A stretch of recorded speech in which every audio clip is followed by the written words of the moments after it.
Welcome back to the channel. The finale for The Veil has come, and I have some thoughts. If you haven't watched the finale, I'm just warning you now. This video will have spoilers, so consider yourself warned. I am gonna get into it right now. So for a spy thriller, I really felt like the series lacked a lot of action. I think the most action-filled episode of the entire series was episode 1. I just felt like it lacked a lot of that for a spy thriller. Could just be me, but I mean, I felt like with the promos and the trailers, we got that, but I didn't really feel like it delivered like a good amount of action for the genre that we were looking at. And so this to me felt more like a slow burn spy thriller on international soil. And with the finale having come and gone, I feel like I have more questions than I have answers. And we see this relationship between Imogen and Adila just be so hairy since the beginning. And I feel like, unfortunately, Adila meets her end at the end of this episode, ends up giving Imogen what she needed, which was the name of the ship. And she writes the name on the windshield. This has been a slow season in a lot of ways.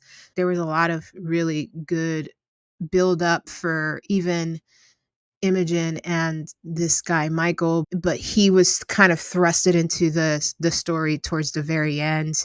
And I just felt like maybe it would have worked better if they would have reworked his story, him to come into the mix in the previous episode. But instead he showed up in this episode, clearly has a lot of secrets, and he ends up also dying. Malik puts a bullet through his head, and Malik and Max get into it again in this episode. If you recall, their first interaction in the first episode was so petty, and they had another petty fight, and I felt like that too was kind of like, here we go again, and just so unnecessary. I don't know. I just wasn't digging it. So we don't get to know who the target was, what this bomb was going to do. We don't get to know a whole lot of things about the actual main plot. Adila dies, which is so crazy because I felt like of all the people in that mix, like she should have been the one that lived, and she ends up dying. So it was kind of disappointing to see that. And obviously Imogen goes back to work. There's a lot of things that happen towards the end. Apparently her dad was the one involved in this whole plot, and she kind of realizes that. It just felt very anticlimactic. So the plot point of her dad being involved in the entire terrorism scheme seemed very, I don't even know what the word is. There were so many ways that they could have done this, and they chose that. And Adila needed to be stopped. Obviously she needed to be stopped, but we as a viewer, I felt like we've come to kind of sympathize and understand her, of course, to have her life be ended.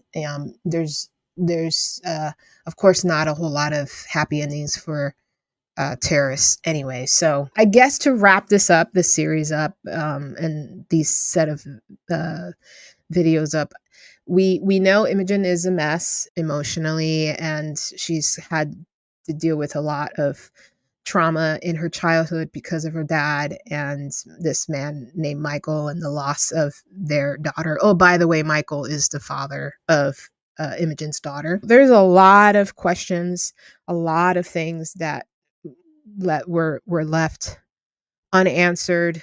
I give this overall series 3-star out of 5. So overall, the series was well acted, written, and produced, but definitely I felt like it might have been a little bit misleading in terms of like all the action. And I think Elizabeth Moss really is the anchor of the show. Obviously, she's just really good at what she does, and her acting was great, and everyone's acting was pretty great. And so overall, I would recommend it to anyone who enjoys that kind of slow burn, little action. Yeah, let me know what you think of the finale. This series live up to your expectations.